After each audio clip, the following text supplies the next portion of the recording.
For any watch enthusiast, it's impossible to say France and not think of names like Breguet or Cartier and their contributions to the world of watchmaking. Luxury brands like Hermès, Perlet, Dodin or Bell & Ross have also made a name for themselves, peppering collections of rich and famous with nuggets of creativity, quality and, of course, charm. How does the Frenchness impact the world of affordable watches? Can we talk about je ne sais quoi when looking at the under $1,000 market? In trying to answer these questions, I'll showcase 13 of the Hexagon's affordable horological offerings and let you be the judge. This is Fantastic Watches and Where to Find Them Episode 2, France. So what you want?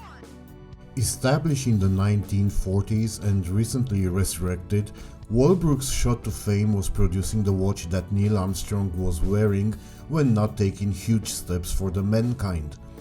Their current roster consists of reinterpretations of three distinct families: Miyota 8 series powered automatic divers and field watches, and Seiko Mecha Quartz chronos. All assembled in France, these watches cost between $350 and $500 and are almost identical to the successful watches of the 60s. Founded in 1867, Leap have produced watches worn by the likes of Churchill, De Gaulle or Bill Clinton. While they produce a couple of automatic chronographs, Leap's portfolio consists mainly of Miyota 8 series automatic dress, diver and sports watches for around $500, Ronda quartz dress and GMT pieces and Mecha quartz chronographs all under or around $300.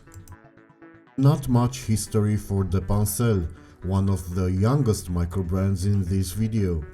Heavily focused on motorsports, the Pancel's pieces are beautifully designed and carry over what seems to be a recurring theme amongst French contemporary watchmakers, an affinity for Miyota automatic movements. In this case, watches powered by the 8 series sell for around $500, while for the watches with the 9 series movements there's a $200 premium.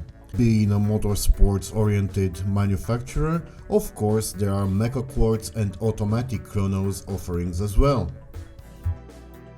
Sporting a very eclectic mix of Blancpain and skin diving, Le Forbon's two models, La Malouine and La Brestoise, are 39mm divers that come in blue or black and, no surprise here, use Miyota 8215.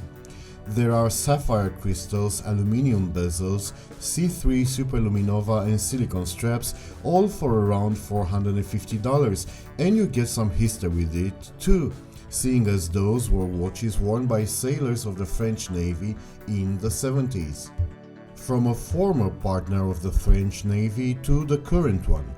For most collectors, Yema don't need any introduction. However, it is worth noting that their prices have steadily increased, and except for a handful of Mecha Quartz chronos, there are no options for the buyer whose limit is $500 a watch. I guess rebranding and regulating Celita movements is quite a feat worth paying a couple of $100s for. Next up is one brand that made a lot of noise for all the right and the wrong reasons. As newcomers on an extremely competitive market, it took balls of steel for a company established in 2020 to be the pioneers of using Soprod's latest caliber, the Newton. Victim or beneficiary of the coverage of a couple of incidents involving the Newton, Serica's $1,000 watches popularity rose to the absolute summit, being cloned by Chinese homage manufacturers. I am really surprised that the controversy Merci's line of timepieces is the subject of.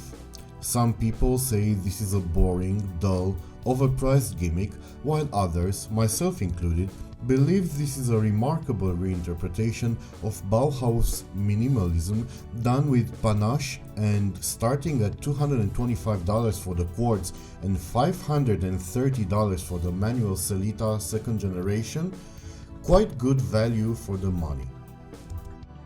Not a single ounce of controversy on the Baltic watches though. From divers to dress watches, from GMTs to chronographs, from mecha quartz to Swiss calibers, this is one of the few micro brands that offer the whole 9 yards and do it in an almost understated manner, with each design being an evolution of the previous.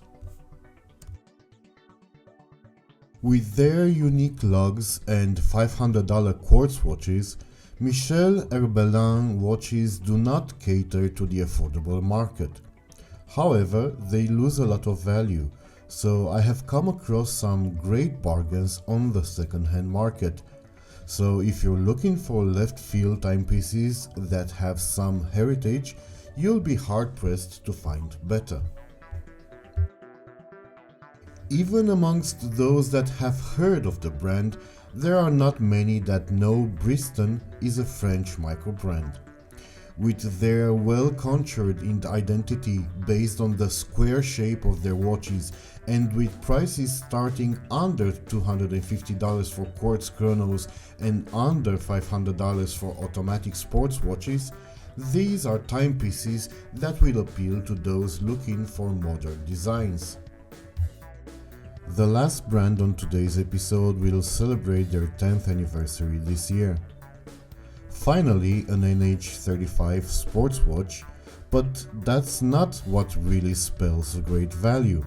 It's their chronographs, and particularly their limited editions, that should be on your shortlist. C'est fini! I hope you enjoyed this episode, and I extend my invitation to stay tuned for the next episode, Watches of Scandinavia. Thank you.